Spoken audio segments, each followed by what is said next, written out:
Semi-final action in Texas. We're left to 4 players. Who is going to win the title and be crowned the WTA Champion of the Year? So here we go. This is the stage for the semi-finals. We've got Iga Swiatek versus Sabalenka for one semi, and the other one is Maria Sakkari and Garcia.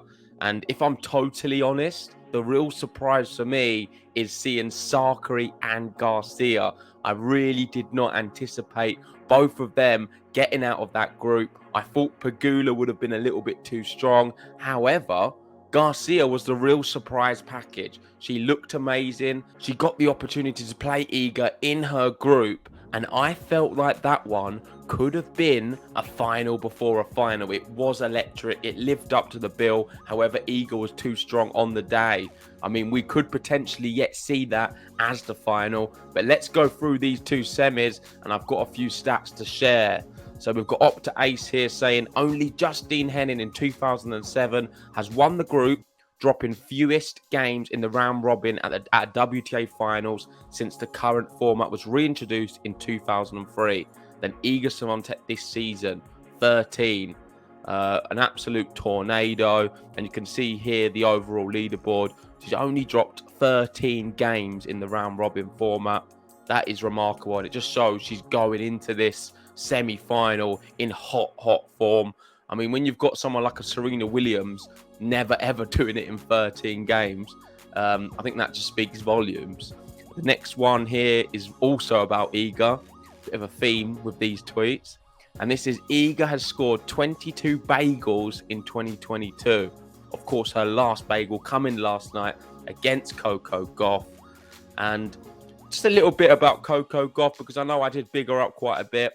I still think she's had a fantastic season. She got to a Grand Slam final and she'll be very pleased with how the season as a whole was. But I'm still very disappointed with the performances she put in at the WTA Finals. I know she didn't really have much crowd to go off, and it was a bit of a somber event with not many people turning out in Texas. That's a whole other debate completely. I felt like Coco has a lot more in the locker, which we didn't really get to see it. But hopefully next year we get to see a better version of her.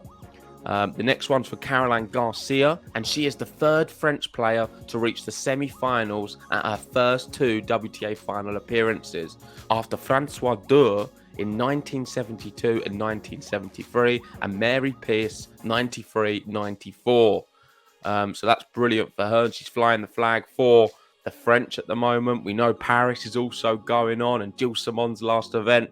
So it's been a good few weeks for the French, and I'm really happy Caroline Garcia has made the semi-final, because in terms of the way she plays the game, match sums it up perfectly. When it's clicking, Garcia is one of the most watchable players in the game. The return stance, the power, the athleticism, the ability to come forward, a brand of tennis I'll always love.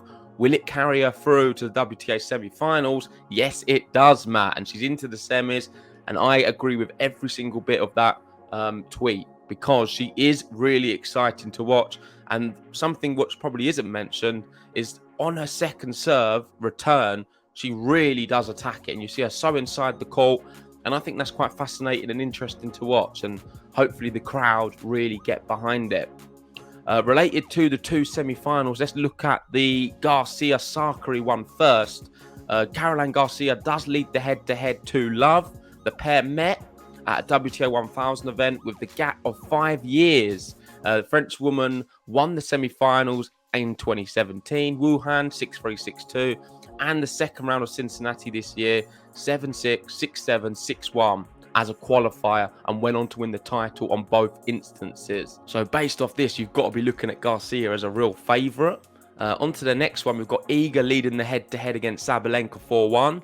The Pole lost their first meeting in 2021 WTA Finals in Mexico with a 2-6, 6-2, 7-5 scoreline. She has since dominated the Belarusian in all 4 clashes this season, prevailing in Doha, Stuttgart and Rome in straight sets, and at the US Open in 3 sets. So let's move to my predictions for these semi-finals. Starting off with Iga and Sabalenka, I think it's going to be more of the same. Iga's going to extend her lead, and I think it may be quite close. So I'm going to go 3 sets, but Iga to win in 3.